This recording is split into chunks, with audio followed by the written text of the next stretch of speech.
大家好，我係澳姐，我想喺呢度同大家分享下一啲見聞嘅嘢。咁當中啦，睇下有冇時間長啦，咪分享多啲咯。咁都係分享啫。咁我最近睇到個新聞啦，咁係講一個韓國嘅 YouTuber 帶住佢老婆去日本嗰度玩啦。咁佢入咗其中一間餐廳嗰度食嘢喎。咁嗰度咧就有壽司啊，同埋嗰啲 shabu shabu 嗰啲嘢啦。咁佢就帶咗入去啦，揾咗位啦。咁服務員咧就提供一個 menu 俾佢哋，真係英文嘅 menu 俾佢哋。咁佢個老婆咧就覺得好奇怪啦。咦？點解冇日文嘅菜單嘅咁啊？咁佢就問服務員啦，你可唔可以提供日文嘅菜單俾我啊？跟住服務員咧就好支吾以對啦，因為明明聽到你哋講唔係日文嘅喎，即係好猶豫啦，就唔係好想俾佢哋。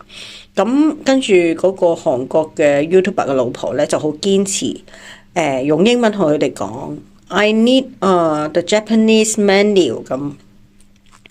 咁跟住咧唯有俾佢啦，咁俾佢啊。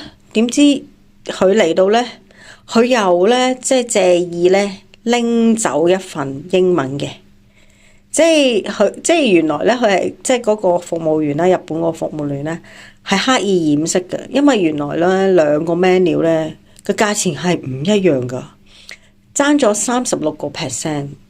跟住咧即係當然啦，你話即係呢個情況係咪好常見咧？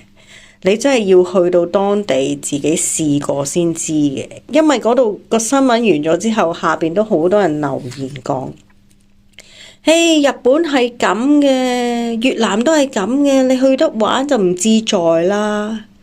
嗱，咁都係嘅，咁有啲人係可以有咁嘅諗法嘅，但係你換個角度嚟諗，點解會咁分嘅？係咪遊客一定要俾多啲錢呢？咁即係韓國嗰個 YouTuber 啦，當然會話翻俾即係第時韓國嗰啲人啊，如果你哋去，你哋留意下嗱，呢樣嘢咧係咪應該要 fact check 下咧？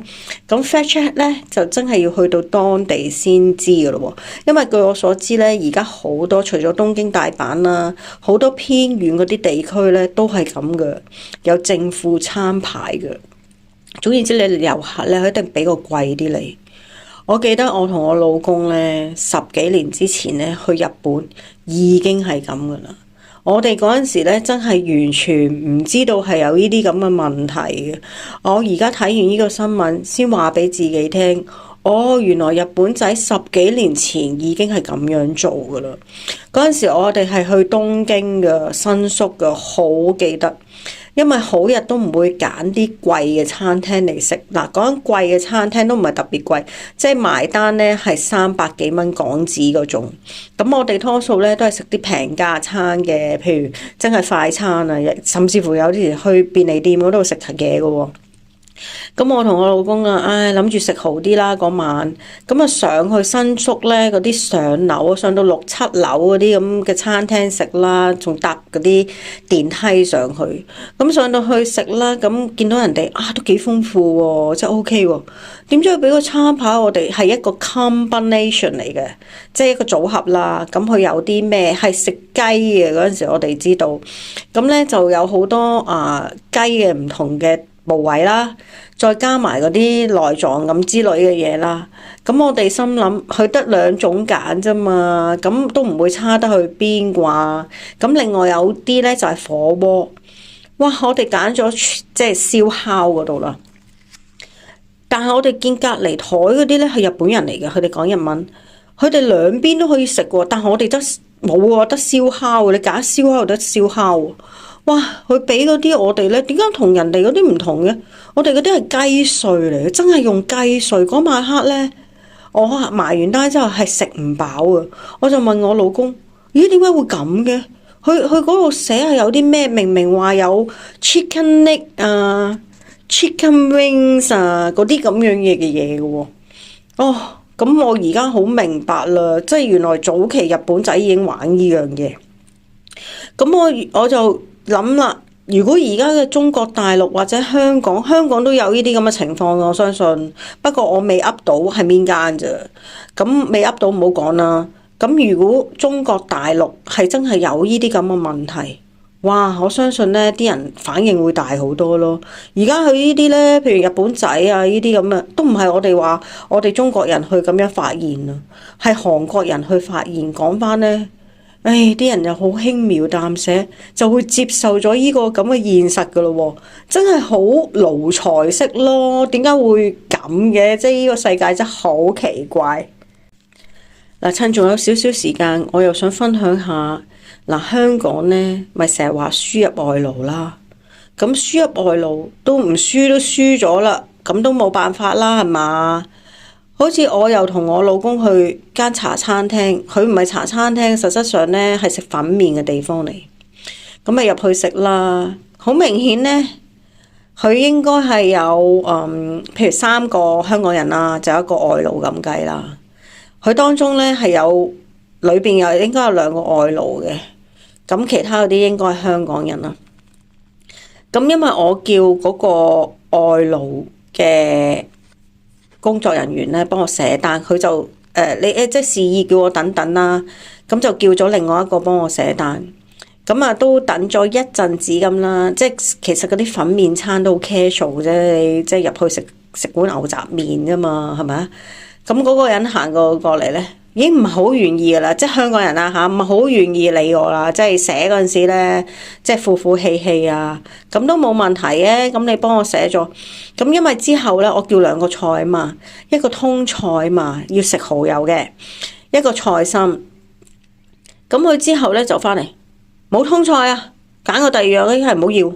嗱，即係呢啲態度咧，真係好差。嗱，本身佢應該咧唔係好 like 嗰個外勞同事咧，就點去寫單。咁跟住咧寫完單咧又負負氣氣咁樣。咁佢因為咧佢有個牆咧有貼住咧，而家有啲咩菜嘅。咁我係客人，我唔負責睇啊嘛。咁你哋知道，如果冇通菜嘅，我落單嗰時你同我講啦，係嘛？咁好啦，同一個呢啲咁嘅香港侍應啦嚇，咁咪有因為同一再有2個客人入咗嚟嘅，2個都係女人，其中一個係幾年老嘅老婆婆。咁個老婆婆咧同個女人咧都鬥嗌人嚟寫，咁都話嗰個啦，嗰個外勞嘅同事咧就唔會主動去幫人點單嘅，咁就又係靠佢啦，即係佢真係好唔願做啊！咁啊，即係勉強寫完單，跟住個婆婆問佢：你可唔可以俾杯茶我啊，或者俾杯水喎？跟住佢就好老點噶嘛，嗰度咪有水咯，自己斟噶咁。即係我坐喺度睇咧，我都覺得，唉，你香港人真唔抵幫咯。我第時都即係如果同你競爭一個位去做嘢，即係你呢啲真係走得啦。你幫個老細喺度倒緊米啊！我覺得即係佢對嗰個婆婆啲態度真係好差噶，我真係坐喺度睇到我都 O 晒嘴。咁我經過今次咧，咁食完之後咧，冇我下次唔會再嚟咯，因為你唔係特別優秀啦，再加上啲咁嘅服務態度咧，你唔願做嘅，真係好多人願意做啊。嗰個外勞同事咧。佢唔係唔識講，因為佢之後嘅係上菜咯。可能老細就叫佢，你初初唔係好熟悉，你就上菜先。佢都唔係好大口音，佢同我講，即係同我哋遞啲菜嚟講咧，佢即係慎防佢俾少少時間去適應咁樣，我會覺得。所以你香港嗰啲人咧，你對。即係其他係你同一份工種係有競爭，但係你唔可以將你自己嘅憤怒咁樣發泄出嚟啊嘛！你亦可以同老細表現㗎。佢乜嘢都唔識做，點樣，但係就唔係對住個客喺度發負氣咯，係嘛？咁你話香港人抵唔抵爭啊？我真係覺得唔抵爭。提提大家 Channel 65已經開通咗頻道會員功能，每個月10蚊，你就可以擁有 Channel 65會員專屬徽章同埋4款炎明熹 emoji，歡迎大家加入 Channel 65成為會員。好啦，今集就講到呢度，我哋下次再見，拜拜。